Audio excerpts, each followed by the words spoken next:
Hey, what's up, you guys? Bloody Jacob here to bring you my weekly review of The Strain on FX. This week you've seen Season 3, Episode 6, which was called The Battle of Central Park. And yeah, overall, a really good episode. I definitely enjoyed this one. We got, of course, our assault on Central Park, really, with Fett discovering in Madness last week that there were basically thousands of strigori planted underneath Central Park. It seemed like it was like a bomb ready to go off, essentially. And ends up getting flipped around on its ass by what we find out at the end of the episode. But I think this probably should have been titled like The Assault on Central Park or something, or I don't know, something along those lines, because what I was expecting was really what kind of happened at the end. And I was interested to compare this episode to an episode we got in Season 2 last year, which was the Battle for Red Hook. And, while this is still a good episode, I was kind of expecting more, like, action, type stuff with the title The Battle, of Central Park, but it was really just, Fett and some of the others, slowly going through and trying to work their way to the main nest, and destroy that, which is still, of course, a big deal. But I don't know, I was expecting more of what we got at the end of the episode. But what we got at the end of the episode was pretty awesome. We got a really cool visual, just seeing all those strigori. Of course, as the camera panned out, obviously a bunch of them are CGI and stuff like that. But still, it's a really big sight. It reminds you of like what they did on The Walking Dead when Rick and the group were trying to lure that huge herd and such. But of course, strigori are just about 10 times deadlier and such. So it's really kind of staggering, and you can just see the defeat with Feraldo and stuff like that. It's the vampire apocalypse is definitely taking a turn for the worse for our heroes here. But yeah, we had some major stuff go down with Eichorst at the end of the episode as well, but we'll get to that in a few minutes. Of course, beginning of the episode, we see Feraldo making her plan for the Central Park attack or assault. When we see Zach, of course, still being kept in that room, he's actually dreaming of Eph, and when Eph wanted to go take him to the batting cage, as when he is when they're tossing around the baseball again back in Season 2. So yeah, Zach's away from Eph, and he was like on Eph's ass about a bunch of stuff, and now he misses Eph. What does he want? Zach continues to be a little bit frustrating, but I think a little bit less so far this season anyway. And one of the weirder things about this episode was Kelly and Eichorst actually. It's funny. F called Eichorst the Master's Nazi butler a few episodes ago, and we literally see Eichorst, coming in, serving breakfast to Zach. So yeah, I guess it wasn't too far off after all, huh? But yeah, Kelly and Eichorst got one of those blind, children of the night, sort of as a pet for Zach, and Zach and this thing sort of bond a little bit throughout the episode. At first Zach's really nervous and sort of scared around her, but as it goes on, he ends up playing fetch with her a little bit, and then he, even ends up sort of like petting her a little bit, so, that's kind of sweet, right? It's definitely creepy, though. And, then we see Fett, Feraldo's giving him a team to, go down, to eliminate the nest, and we see the leader of this team is actually Kate, Kate Rogers, who Fett had hooked up with at the bar at the beginning of the season. And, like how Fett said, Captain Rogers. Let's see. So that was a good time. I'm glad they brought her back and didn't just make her like a one-shot character. It's good that, she actually has a purpose at this point besides just rebounding with Fett after the whole Dutch thing. Let's see what else. And Fett and Kate, they go to Eph and Dutch for supplies, and let's see. And of course, when they bring up this whole assault thing to Eph and Dutch, as well as telling them like just how many strigori are actually down there, this propels Eph and Dutch get the idea to sort of test out their their idea that they can disrupt the strigori's communication, with the nervous system and such. And then we talked about Zach petting the strigori. And then we got another pretty cool tie-in here. I don't know if you guys look at the Strain Facebook page, but if you do, they periodically sort of post these Under Siege, like 1 or 2 minute clips, basically like webisodes, little webisodes really. Sort of reminds me of what Fear the Walking Dead did with their Flight 462 series or whatever. But we see the character from that, who's named Maria. She's actually been forced to join one of these chain gangs, and she's put together with Gus and Angel. And I sort of like that. I didn't see, I don't remember seeing a clip of her actually getting arrested by the police or anything, but I guess she was arrested as she was trying to find food or something like that. I don't know if I missed one of the clips or not, but still cool to see her actually brought into the show. I feel like they're going to do that, so that's cool. She seems like a pretty decent actress, so I'll like having her on here, assuming she'll continue to be. I think she would be if they put her in the webisodes and such. Sorry if I talk too fast sometimes too, and I know I have a bit of a stuttering problem while I'm actually like speaking to someone else. I don't know. Let's see. Okay. And we get this sort of banter between Eph and Dutch. I really like Eph and Dutch this season. People were frustrated with them because they feel like it's like an obvious love triangle for Eph, Dutch, and Fett. With Eph, sort of being that middle thing now. Okay, well, Eph and Fett aren't going to be a thing, but it's kind of playing into the idea that maybe Eph and Dutch will eventually hook up. But I think it actually would kind of make sense at this point, because I do think their characters sort of have a decent chemistry together. I like their banter back and forth. I don't know, but either way, I think it's kind of fun.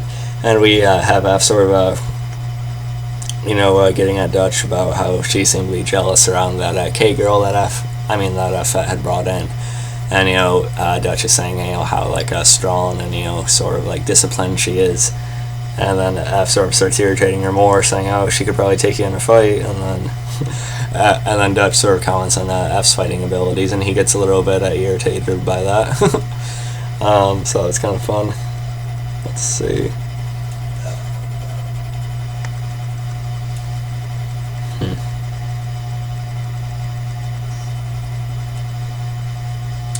Okay, anyway, sorry for that. I was reading my notes. That's why I always look down like this. So maybe I should hold the notes up, so it doesn't look as ridiculous.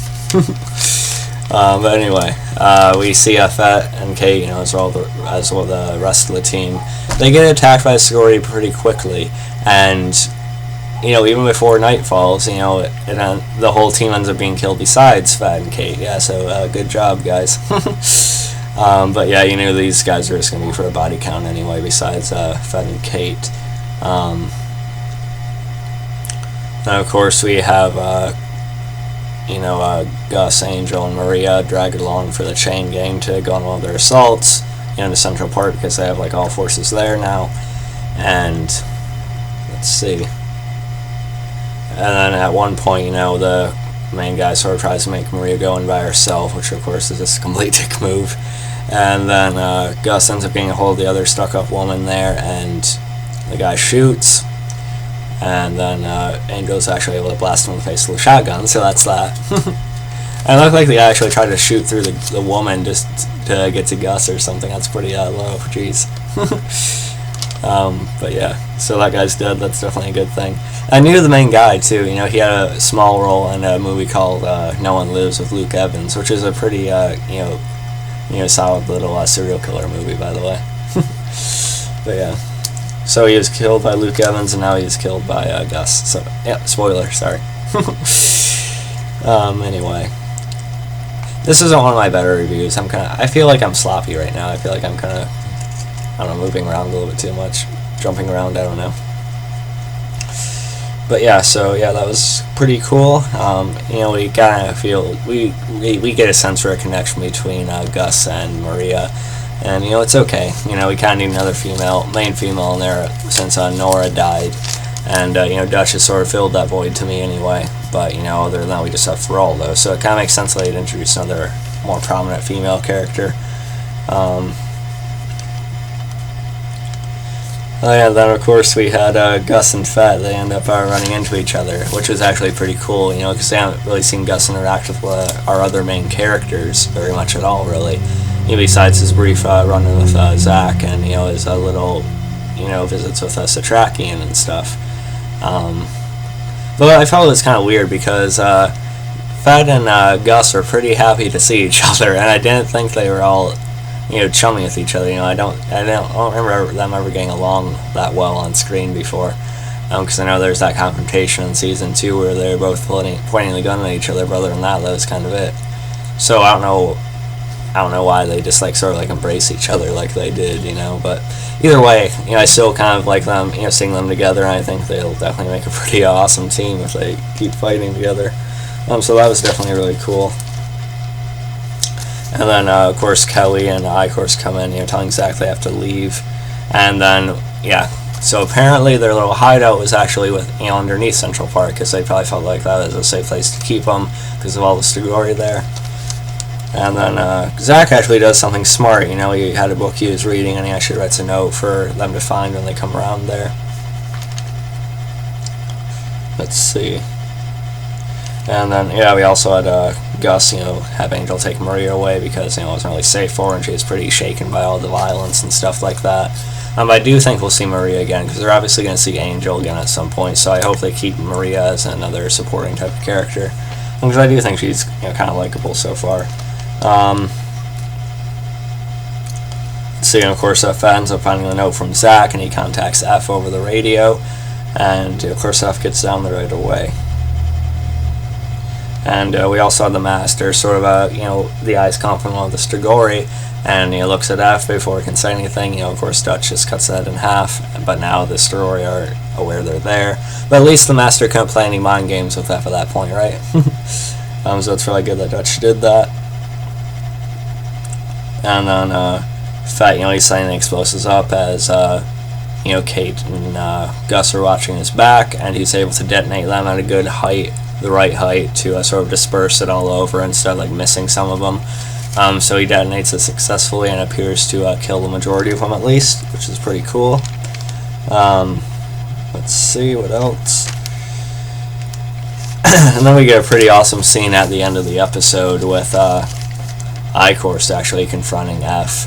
And I was actually pretty, I was a little bit worried about Eph here. I know he's our main character, but, I've heard they're going to be throwing us for a loop for a little while here, at least when it comes to who's going to become the Master's vessel. Then Eichorst does reveal that this is pretty much a setup. They're aware they're going to be attacking their nest down there, and this is pretty much a trap to lure them away so they could take out some of these perimeters. They ended up actually sweeping through Harlem, apparently taking out their north perimeter, and now we see the strigori just all running around taking back Central Park anyway, and now they're flooding the area. And like I said, a lot of Feraldo's perimeters are now down, so that definitely screwed them over. So it's a huge step backwards for sure. And I don't know if they're actually going to be able to recover from this. This government, or Feraldo's effort anyway, might actually be kind of done at this point. We'll see. Then we see Eichorst actually try to attack Eph, and again I was worried about him because I care a lot about Eph and such.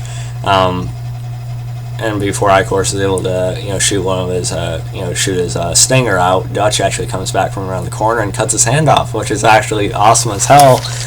Because every time we've seen Eichorst get in a scuffle, he always runs off, without an injury, minus when they were able to, shoot him a few times back in season 1. But his hand got cut clean off, so that's pretty cool. Awesome, Dutch. Anyone who says Dutch is an awesome character, she just cut fucking Eichorst's hand off, okay? So yeah, she's pretty awesome. But yeah, that should make him even more creepy, just with that creepy voice and face, and now a missing hand too. But yeah, he'll definitely still be very formidable, but of course this will put him at more of a disadvantage when he tries to go about his usual maneuvers and such. So that was pretty cool, a good awesome moment. I talked about the strigori sweeping through Harlem and such. And yeah, so that was pretty much the episode. And I definitely enjoyed it, It wasn't exactly what I was expecting, it wasn't like balls out action or anything. But we still had plenty of, good, more intense action type of moments. And we also had that sort of huge push from the strigori side of things, that whole setup with the Central Park thing just being a trap.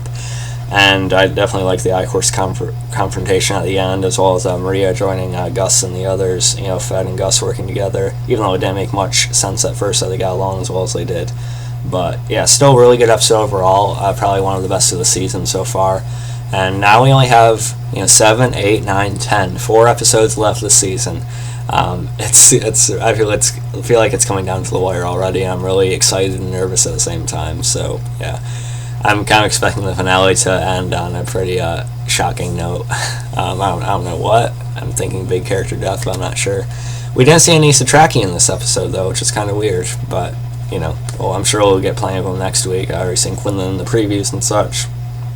So yeah, overall I really like this one. I'm gonna give the episode about an 8.8 out of 10.